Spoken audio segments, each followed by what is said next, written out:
Hey, I'm Mike. I'm Sarah, and you're watching It's called What's Up in Construction. What's Up in Construction. It's a podcast. Okay, let's unpack this. It is a dense stack today. Yeah. And a little contradictory, but I think ultimately it's an incredibly useful picture of what's coming. I agree completely. So to begin, let's start with that big picture. What does 2026 actually look like economically for homeowners and for builders? Well, when we look at the high-level analysis, I think Zillow's 2026 housing forecast is the place to start.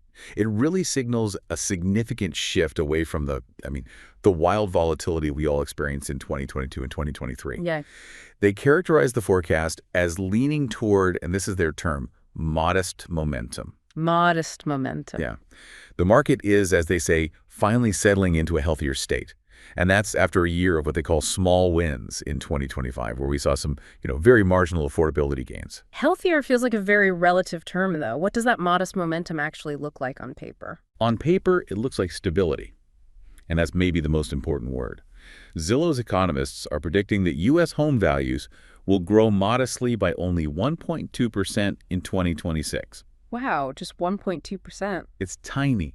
And that's crucial because national values were pretty much flat throughout all of 2025. Yeah. This gradual, predictable growth, not the explosive, double-digit growth of the pandemic era, that's what supports a longer-term functional housing market. And I imagine that stability provides a much-needed psychological buffer for current owners, especially anyone who bought, near the peak. Absolutely. One of their key predictions is the reduction in the number of homeowners who are underwater. Meaning their home is worth less than they paid for it. Exactly. Where their estimated value or their zestimate falls below the purchase price. Zillow forecasts the number of major markets seeing value drops will be cut by half. It's going from 24 down to just 12. Okay, so that's a big deal. It's a huge deal. It means that in major metropolitan areas, homeowners get to keep building equity, which strengthens household balance sheets, and maybe more importantly, it reduces that constant fear of a rapid market crash. Okay, now let's talk money. Forecasting mortgage rates a year out is, it's notoriously difficult. But Zillow's economists have put a stake in the ground here. What kind of environment are we likely to be operating in? They are willing to predict that mortgage rates will hold above 6% in 2026. So no relief coming there, really? Not in a major way. While we have seen some relief for borrowers compared to the highest peaks, the ultra-low rates of the pandemic, they're considered permanently out of reach for the near future. The 6% plus rate environment is just the new normal. And that new normal defines the affordability limits for everyone. It does. And this realization forces consumers and builders alike to, adjust their expectations permanently. That new normal makes the slight increase in existing sales even more compelling then. Zillow forecasts a slight climb to 4.26 million sales in 2026. That's a 4.3% increase. Right. So where is that increase coming from if affordability is still so strained? It's the sheer force of pent-up demand. Just think of all the people who wanted to move over the last 3 years but were trapped. They were trapped by those low rates on their existing mortgages, or they just simply couldn't afford the payment increase. The golden handcuffs. The golden handcuffs, exactly. That dam of demand is finally starting to release, and it's driven largely by lifestyle needs. Job changes, family growth, retirement things that can no longer be delayed, regardless of that 6% rate environment. Life happens. But the positive news on existing sales, that doesn't seem to translate to new construction, does it? No, it's a very different story for builders, and it's a critical point for the 2026 landscape. Zillow suggests 2026 is shaping up to be the slowest year for single-family home construction starts since 2019. Since 2019, wow. Yeah, and that's following an already weak pace in 2025. Builders are just holding back. They're holding back because the existing inventory of new homes, the ones they built but haven't sold yet, is quite large. They don't want to flood the market and crash their own pricing power. So if they're relying on things like rate buydowns and other incentives to move the inventory they already have, doesn't that just kick the affordability can down the road? What's the hidden cost of those incentives? That is the fundamental challenge. It certainly compresses builders' margins, and it pushes them to rely on those financing incentives just to bridge the affordability gap. We are talking about potential starts that would put the industry below the low water mark of 2023. So they're essentially trading future profit for immediate cash flow. That's a great way to put it. They will continue to rely very heavily on those rate buydowns and, closing cost assistance, especially where the consumer is operating right near their debt-to-income limits in that above 6% environment.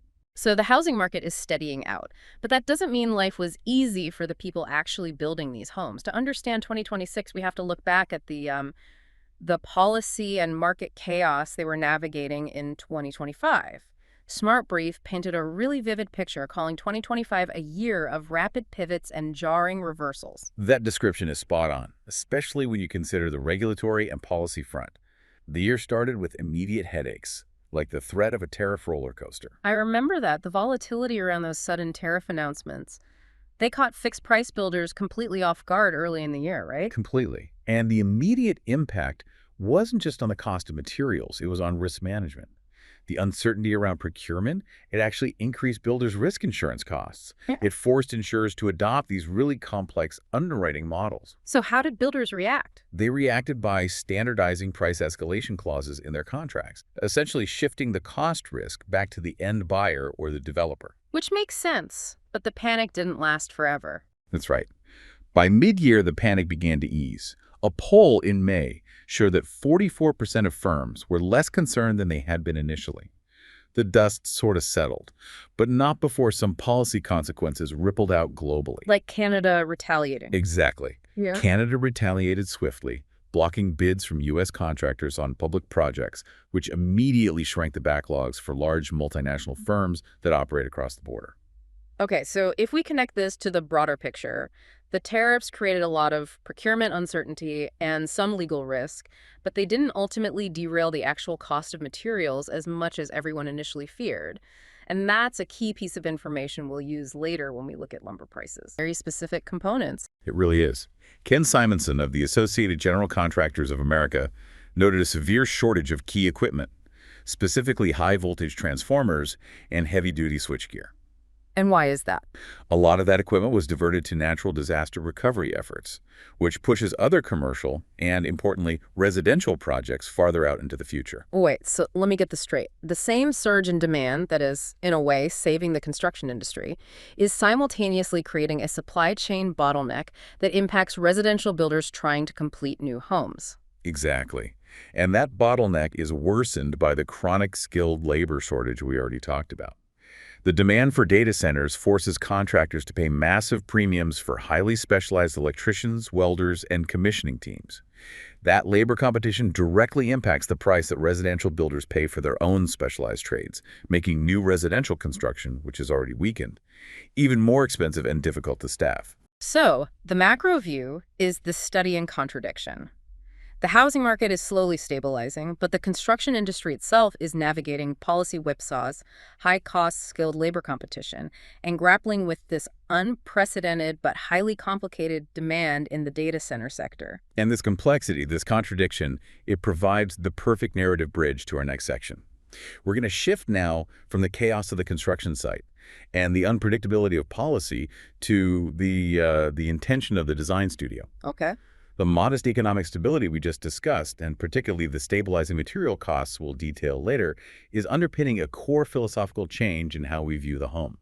And this philosophical change is driven by a rejection of the recent past, a rejection of, disposable design. It's being championed by major builders like Pulte Group. Angela Nussel, their National VP of Interior Design, suggests that design trends are lasting longer, and that reflects a crucial shift away from constant consumption and turnover. She summarized it perfectly, noting that this design shift is a direct response to the anti-consumerism movement. And that's driven by a couple of factors, right? It is. It's driven by financial prudence after years of inflation, and also a growing environmental and ethical awareness. People are making purchasing decisions that they expect to last throughout every phase of their life. Nussel noted, and I'm quoting here, trend life cycles are elongating. People want choices that last. They care about quality and are more intentional when they buy. The home has to be purposeful, wellness-focused, and built for multiple generations. That makes so much sense. When money is tight or mortgage rates are high, you just can't afford to refresh your design every 2 years. You have to invest in endurance. So let's dive into those key lifestyle trends defining 2026, starting with the most practical and financially sound one. Multi-generational living. This trend is so crucial right now, given the affordability constraints, the rising cost of senior care, and just evolving family structures. The design challenge is how to maximize flexibility and privacy within a shared footprint. We are seeing major demand for rooms that can flex instantly, from a dedicated playroom one year to a quiet home office the next, and then an aging parent suite years later. So how are builders actually designing for that kind of flexibility? What does that look like? PulteGroup's LOGN floor plans are a really good case study here. They address the need for both shared space and independence by integrating specific features. For floor owners, suites for easy access, separate private living areas that come with their own kitchenettes for independent cooking, and accessible bathrooms that are designed with longevity in mind. So it allows families to pool resources and share the expense of housing, but they can still maintain some psychological boundaries. That's the key. Next up is quiet luxury. This seems to be the design manifestation of that anti-consumerism idea. It's not about flashy, expensive items, but about quality that whispers instead of shouts. It emphasizes understated elegance, longevity, and a tactile experience. We are seeing a major focus on natural, durable materials, expert craftsmanship, and a real sense of visual restraint. The philosophy is that every single piece, every finish, has to earn its place. So it's an investment in the feel of the home, not just the temporary visual impact. Exactly. Think home stone countertops instead of high-gloss granite, or matte black fixtures instead of polished chrome, and lots of layered textures and neutral palettes. And the final core philosophy Nussel highlighted is wellness. It feels like this has moved from being an add-on to the standard expectation. It's completely the standard now. Design must actively support mental and physical health. And this goes beyond the marketing buzzword of a cozy corner. Yeah. We're talking about designing with specific acoustic considerations to reduce noise pollution, incorporating biophilic elements that connect us to nature, and focusing on superior air quality. The home has to actively contribute to how you feel every single day. It has to act as a restorative sanctuary against all that external chaos we talked about in Section 1. This intentionality isn't just limited to homeowners either. It's redefining the rental market too. The sources show a major shift where renting is becoming a deliberate, long-term choice. Zillow calls them the lifestyle renter. Yeah, these are renters who prioritize mobility and a reduced maintenance burden. And the data is striking. Nearly 3 in 5 renters plan to keep renting next year, regardless of mortgage rates. That's amazing. It is. In fact, even if rates dropped, only 37% of surveyed renters said they would buy. That's down significantly from 45% last year. So renting is clearly moving from being a temporary stopgap to a permanent, functional housing choice for many, many households. So who is dictating what features these long-term renters need? I love this phrase from the source material, kidfluence. It's a great phrase. It recognizes the growing power of Generation Alpha. 37% of renters now have a child under 18 at home, and that's up from 33% last year. Since children influence close to half of their parents' spending decisions, this demographic is driving demand for specific family-friendly amenities in apartment buildings. And we're talking about amenities that mirror the intentionality of a permanent home. Street Easy experts expect communal spaces to become defining rental features in New York City in 2026, shifting beyond just a gym or a pool. Right. They need imagination centers for creative play or homework pods with reliable, quiet connectivity. The apartment building itself is becoming an extension of the purposeful home. It's providing crucial infrastructure that the small apartment unit just may not have. And tying back to the macro context of rising costs, we see the inevitable rise of the inflation-savvy home. It's unavoidable. Rising household expenses are directly reshaping what buyers and builders prioritize in terms of features. This means practical, long-term financial features are winning out. Buyers are gravitating toward energy efficiency things like zero energy-ready construction, whole home battery backup systems to hedge against grid instability and peak pricing, and integrated EV charging stations. These features are no longer luxuries, are they? They're seen as required hedges against utility cost inflation. Absolutely not luxuries. But the most visceral response to inflation is visible in the kitchen and the storage areas. The clear trend is moving toward grocery-optimized features designed to help families shop smarter, reduce waste, and keep food fresh longer. That sounds like a walk-in pantry, but what are some of the more advanced, specialized features that are gaining traction? Well, it's highly specialized refrigeration. This includes those walk-in pantries large enough to store bulk purchases, yes, but also dedicated refrigerated drawers for specialty items and even garage-based cold zones for bulk storage. So it's a pragmatic, intentional response to high food inflation. Exactly. And the desire to shop less frequently or buy substantial bulk items from warehouse stores, it just reinforces that core theme of long-term planning within the home design itself. So we have the philosophy, anti-consumerism, longevity, wellness. Now, we need to translate that into the tangible language of design. Polta Group identified 4 major styles that offer homeowners flexibility while still remaining timeless. And these 4 styles are really frameworks, right? They allow for personalization within a curated, intentional aesthetic. That's right. The first is Heritage Classics, which emphasizes authenticity. So you're thinking natural, deep wood grains, robust material construction, and the incorporation of antiques or vintage pieces that, tell a story. It's about building a home that feels like it has always existed. Then you have Tailored Traditional. And this is not your grandmother's traditional design. It takes those refined, proven classic elements, symmetry, paneling, built-ins, but infuses them with a sharp, modern edge. Often through clean, crisp color choices and updated lighting. Right. Then following that is Warm Minimalism. This is where that idea of intentionality truly shines, I think. It keeps the clean, uncluttered lines we've become used to from, mid-century or Scandinavian design, but it adds these inviting textures, soft wools, linen fabrics, woven leather, to prevent the space from feeling cold or sterile. It's all about creating calm through restraint and comfort. And finally, for those who seek a bit more visual impact, there's Glam and Luxe. And this isn't necessarily gold faucets everywhere. It's more about incorporating indulgent, luxurious accents, maybe some rich velvet upholstery, deep jewel tones in isolated areas, or architectural lighting, but without overwhelming the space. So the key across all 4 is that they allow the homeowner to feel personal and timeless, which encourages those investments that last. And this intentionality extends to technology, which Nusselt termed purposeful innovation. This is tech that solves a real problem. It's moving past the novelty or the complexity of a gadget that requires an engineering degree to operate. Can you give me some specific examples of this purposeful innovation that are defining 2026 homes? Sure. Thinking about the wellness angle, you've got air-purifying paints. These are interior paints that actively absorb VOCs and formaldehyde from the air. We're also seeing widespread adoption of surfaces that dramatically reduce maintenance, like true smudge-proof stainless steel surfaces that actually stay clean. Which reduces the mental load of just keeping a kitchen immaculate. Totally. And the appliance innovations are crucial for that inflation-savvy consumer. Features like Wear Again appliance cycles that refresh clothes in minutes without a full wash, saving water and wear on the garment. And in the kitchen? In the kitchen, you have combination appliances that allow a single unit to act as a convection oven, a microwave, and a steamer, which frees up valuable counter or storage space. It's design that genuinely serves how people actually live and budget. Okay, let's move to color, which is the most direct and I think visceral expression of intentional design.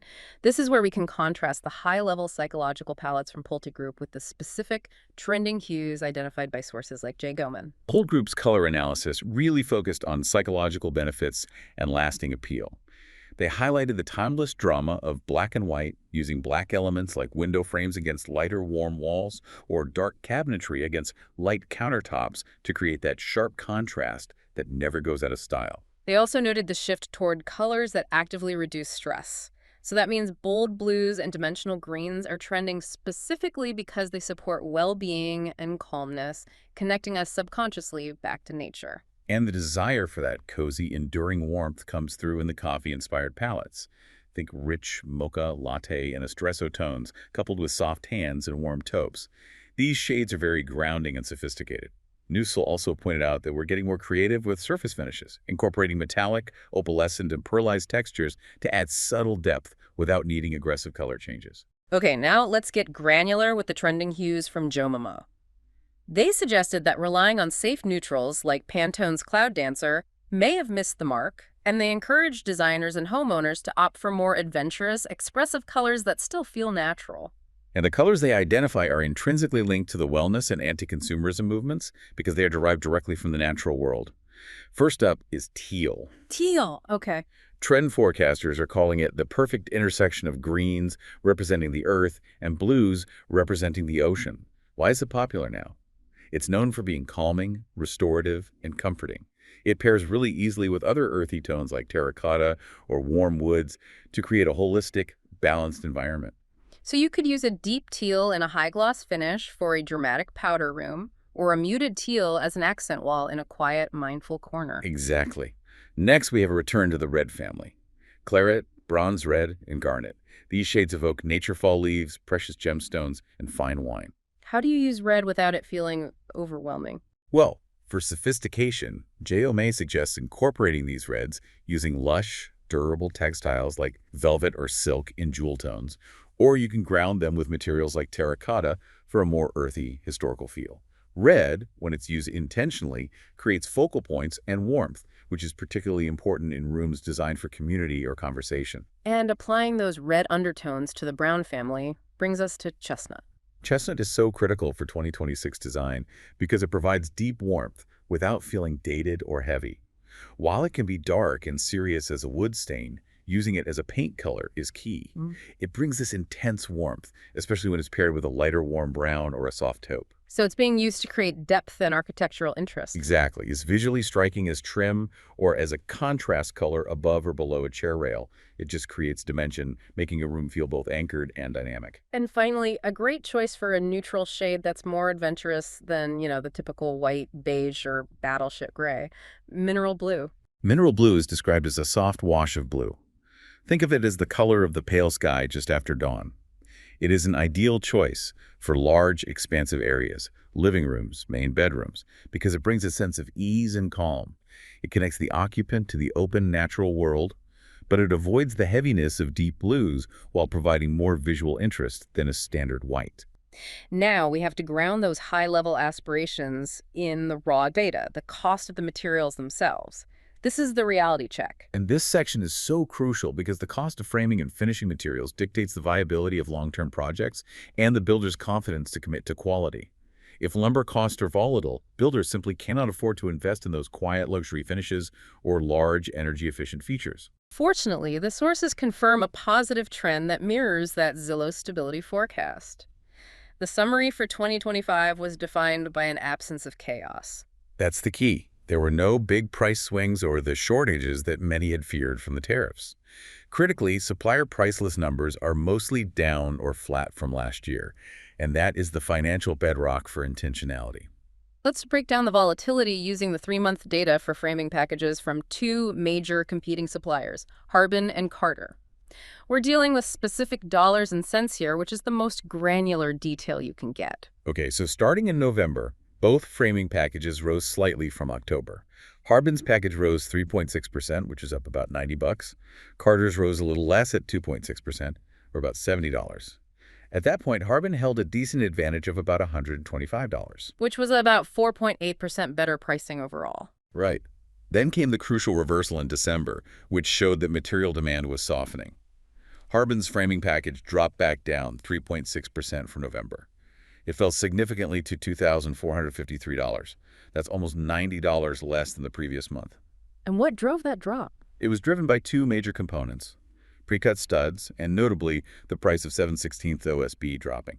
Okay, hold on. Let's define that for a listener. What is 7/16 OSB? OSB stands for Oriented Strand Board. It's essentially large sheets made of compressed wood strands, often waxed, and it is the standard material used for wall sheathing and roof decking. It's the core structural enclosure of a house. So when the cost of the main structural sheathing material drops, that's a significant piece of relief for the builder. A huge piece of relief. Meanwhile, Carter's package dipped only slightly in December, about 1.2% or $31 less. And that slight dip actually widened the pricing gap between the 2 competitors. Right. Harbin's pricing advantage improved to over $180, a substantial 7.2% difference. Correct. Now, we have to mention the crucial caveat that our source material always reminds us of. The Harbin delivery fee consistently brings their pricing closer to Carter's, so that advantage often narrows in the final transaction. But the headline story is still the market movement. And the real long-term narrative here is the year-over-year stability and decline. Absolutely. Since last December, both package prices have come down considerably. Harbin's framing package dropped a massive 23%. That represents a $636 savings. Wow. And Carter's dropped 13%, or $365. When core construction costs like framing are coming down and stabilizing, that's where builders gain the confidence and the margin required to invest in those higher quality, purposeful finishes we just discussed. Okay, so moving to deck packages, the trend was stability, but not the significant decline we saw in structural framing. Why the difference there? Well, deck packages are often built using different materials: pressure-treated lumber, specialized fasteners, composite decking, and those behave differently in the supply chain than standard framing lumber. So unlike framing, deck packages were fairly stable year over year. Harbin's package continued to tick upwards slightly in December, rising 1%. Carter's package barely moved at all. And the difference remains slight. Harbin held a small advantage of about $60, or 5.3%. So this suggests that material demand for structural framing lumber was softer, but the specialized wood and composite material used for decks remained firm, a totally different market dynamic. It is. Now, for the most granular details, the December individual item winners, the items that saw specific notable price drops across the board, confirming that the cost relief is broad. This is where the savings filter down to the individual stick of wood. What were the specific items that came down in price? Harbin pre-cut studs saw a nearly $3 drop, which is excellent for volume builders. And that 7/16 OSB we mentioned dropped by over $6. On the Carter side, we saw a major premium item drop. 34 T&G Huber Blue E dropped by $16.78. T&G Huber Blue E, that's a mouthful of jargon. What is that, and why is that almost $17 drop so significant? Okay, so T&G stands for Tongue and Groove. Huber Blue E is a brand name for a premium subfloor material. It's often used to prevent squeaks and moisture damage because it has this special resin coating. Because it's a premium product chosen for longevity and intentional high quality, a drop of nearly $17 on a single sheet makes it much more accessible for builders committed to that quiet luxury and endurance philosophy. So that saving can be redirected into, say, a better acoustic sealant or a specialty floor finish. Exactly. And finally, engineered lumber. What happened there? Carter LVL saw a drop of approximately 40 cents less per linear foot across the board. LVL stands for laminated veneer lumber. This is a high-strength engineered wood product used for headers and beams over large spans. You're another core structural component? A core structural component. Yeah. And stability in engineered lumber confirms that the cost relief is structural, not fleeting. And that gives designers the confidence to plan those open-concept, multi-generational homes. So what does this all mean when we put the macro volatility, the design philosophy, and the hard material costs all together? This is the synthesis point, and I think the data tells a really clear story. The stability and the slight reduction in the cost of core framing materials. I mean, specifically that massive $636 drop for the Harbin framing package year over year, that is the foundation supporting the entire pull-to-groove philosophy of intentional design. In essence, when the core cost of building the shell of the house is stable or even decreasing, buyers and builders can confidently invest those savings and that stability into the long-term, high-quality design choices that define 2026. That's it. Consistent, predictable prices enable intentionality. Exactly. You can feel confident specifying those quiet luxury finishes, investing in smudge-proof stainless steel, or installing a complex whole-home battery system because you know your base material costs aren't going to whipsaw you mid-project. The volatility has lessened, and therefore the trend life cycles are elongating. It all connects.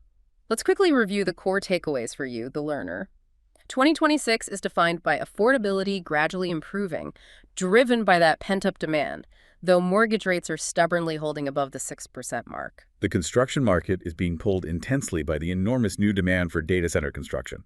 It's a massive bright spot, but it is causing severe supply chain issues with specialty equipment like transformers. On the home design side, the philosophical shift is firmly toward anti-consumerist longevity, prioritizing flexible, multi-generational living and integrated wellness. And finally, the granular reality is that material costs are moving sideways, or down from last year, creating a financial bedrock for intentional, quality-focused design choices like mineral blue walls and those grocery-optimized cold zones. It paints a fascinating, complex picture of a market that's really adjusting to a new level of maturity and intentionality. Thanks for joining us on What's Up in Construction. If you're a contractor, this is a good time to get your systems sharp and your crew lined up. If you're a homeowner, now is a smart time to plan your project rather than sit on it. What's Up in Construction is an AI-generated podcast produced by Joma Talks in conjunction with Joma Residential Remodelers located in Athens, Georgia. It is produced by AI Monteoni, executive producers Mac and Scott, under advisement from founder John Newland. Joma Construction is an employee-owned and operated company. All opinions expressed are strictly from What's Up in Construction and do not reflect Joma or any Joma affiliates.